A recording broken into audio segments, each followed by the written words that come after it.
मैंने आपको सिखाया कि x plus one by x बराबर 1 है। कल मैंने आपको क्या सिखाया था? कल मैंने आपको ये सिखाया था कि यदि x plus one by x बराबर 1 है भाई, तो मतलब ये निकलता है कि यहां से एक्स क्यूब की जो वैल्यू होगी वो -1 होगी।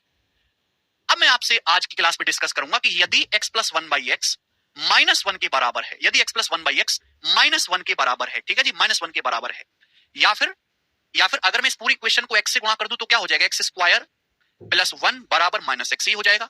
अगर मैं इस पूरी इक्वेशन को x से गुणा कर दूं, एक्स स्क्वायर प्लस 1 बराबर -x इधर आएगा तो पॉजिटिव हो जाएगा, तो x square plus x plus 1 equal to 0। मेरे दोस्तों आप बोलोगे हाँ जी सर बिल्कुल सही, करेक्ट।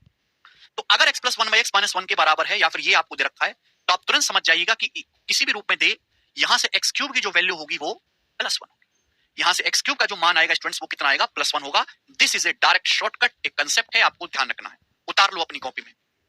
यदि x plus one by x -1 है तो एक्स क्यूब की जो वैल्यू होगी +1 होगी। कैसे आया? आप निकाल सकते हैं इसको, ठीक है ना भाई। अगर x plus one by x -1 है तो मैं आपसे पूछता हूं, बताओ जरा कि x cube plus 1 by x cube कितना आएगा? जवाब दो यहां से। तो आपका जवाब होगा सर k क्यूब -3 के, -1 का क्यूब -3 के, तो ये हो जाएगा जी यहां से ये माइनस माइनस प्लस हो जाएगा, 3 - 1 यानी कि 2 हो गया।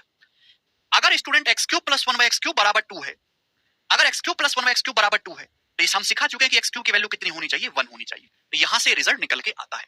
अब इस पे सवाल कैसे बनेंगे? ये क्वेश्चन है मेरे प्यारे भाई, आप इसको कर ही लेंगे, कोई दिक्कत नहीं है इसमें। भाई सवाल ये क्या दे रखा है? x बराबर -1 माइनस 1/x, तो -1/x को इधर लाएंगे तो x प्लस 1/x की वैल्यू -1 सवाल में ये दे रखी है, इधर रखा है ना x प्लस 1/x -1, तो यहां से x क्यूब की वैल्यू कितनी आ जाएगी? 1 आ जाएगी। या फिर मेरे दोस्तों x क्यूब -1 0 हो जाएगा, x क्यूब -1 यहां से 0 हो गया। क्लियर है? आप बोलोगे हाँ जी सर। तो पहला सवाल इसको आप खुद से कर लेंगे, सारे आसान है, मैं ऑलरेडी इस टाइप को वैरायटी कवर कर चुका हूं। एक्स क्यूब -1 यानी कि बीच में माइनस है, अगर पावर में 3 का डिफरेंस है तो वैल्यू 0 हो जाएगी। यहाँ पावर में 3 का डिफरेंस है, बीच में माइनस है, 0 हो जाएगा। यहाँ 3 का डिफरेंस है, 0 हो जाएगा। यहाँ 3 का डिफरेंस है, 0। यहाँ पावर में 3 का डिफरेंस है, बीच में माइनस है, 0, ये भी 0 हो जाएगा। और एक्स क्यूब -1 ये खुद भी 0 हो गया, ये भी 0 हो गया। तो पहले सवाल का जो आंसर है 0 है। बाकी को आप खुद से ट्राई करिएगा, मैं ये बता चुका हूं, जिसको ना हो रहे हो जिससे वो रोना शुरू कर दो सड़क पे, ठीक है ना, कि भगवान ने उसके साथ नाइंसाफी करी है, बुद्धि ना देखी। अगला सवाल करो 47 नंबर, ये बताइएगा।